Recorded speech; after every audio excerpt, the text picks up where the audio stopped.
Today's episode of Off the Timeline is titled Michigan Got Their Quarterback and Broke College Football. Michigan didn't fail Rich Rodriguez, they just never gave him this quarterback. Because in an alternate timeline, Geno Smith doesn't go to West Virginia, he goes to Michigan. And when that happens, the most criticized era in Michigan football history turns into the moment they accidentally invent modern offense. But here's the twist. They didn't replace Denard Robinson. They turned him into something even more chaotic. And one play against Ohio State breaks college football forever. But first, let's set the table for the flip. You may be thinking to yourself, how much could one recruit actually change? A lot, it turns out, because Geno Smith wasn't just a quarterback, he would have been the perfect quarterback for Rich Rodriguez. Big arm, fast processor, mobile enough, everything the system needed to actually scale. In real life, Michigan never had that guy. They had pieces, they had athletes, they had chaos. But on this alternate timeline, during the 2009 recruiting cycle, there's a late push. Michigan sells one idea. You're not just our quarterback, you're the one who proves this offense works here. And Geno flips. West Virginia loses him. Michigan doesn't just gain him, they gain validation. And that sets the table for the experiment. Now, here's where this gets interesting. Because Michigan still has Denard Robinson, and at first, it doesn't work. Geno is learning. The offense is inconsistent. Fans are restless. This looks like the same story until Michigan does something weird. They stop choosing. Instead of Geno or Denard, they build around both. Denard moves to slot receiver, mo- motion piece, and still 8 to 10 snaps a game at quarterback.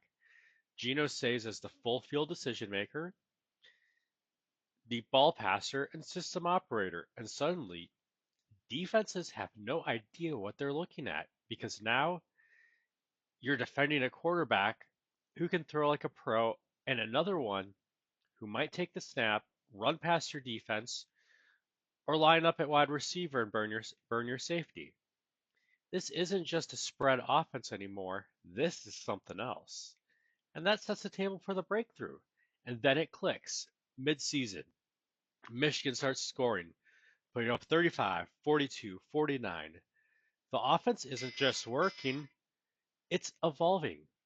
Geno becomes efficient, Denard becomes chaotic, and Michigan becomes something nobody in the Big Ten is built for. Not Wisconsin, not Penn State, and not even Ohio State. And that sets the table for the play, because eventually it leads here. Michigan versus Ohio State. Everything on the line. Ohio State sells out to stop Geno. So Michigan does the unthinkable. Geno lines up at wide receiver. Denard takes the snap, motion, misdirection, chaos. Denard rolls right, defense crashes. He stops, loads up, and throws it back across the field to Geno Smith. Touchdown, game over. And just like that, Michigan doesn't just win the game, they prove something larger. You can't defend both identities at once. And that sets the table for the ripple. Now, here's where the timeline really changes. Because Michigan doesn't collapse after this, they stabilize. They win 10 games, they contend, and suddenly, Rich Rodriguez isn't a failure, he's early. Meanwhile, at West Virginia, no Geno, no 2012 breakout. They don't fall apart, but they change. More physical, more grounded, still dangerous, but no longer cutting edge. That belongs to Michigan now, and that sets the table for the collision, and eventually comes full circle. Michigan versus West Virginia in a bowl game.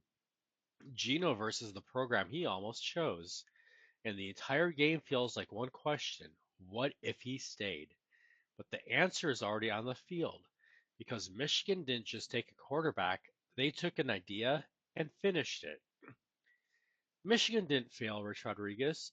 They just never gave him the one thing he needed most until now. And when they finally did in this alternate universe, they didn't just fix an offense, they changed the way college football could be played. And if you made it this far, you know this timeline is chaotic. So I want to hear from you. Did Michigan actually become better than Ohio State long term in this universe? Or does this just delay the inevitable? Drop your take in the comments. And if you want more alternate timelines like this, where one decision rewrites everything, hit like, subscribe, and I'll see you in the next timeline.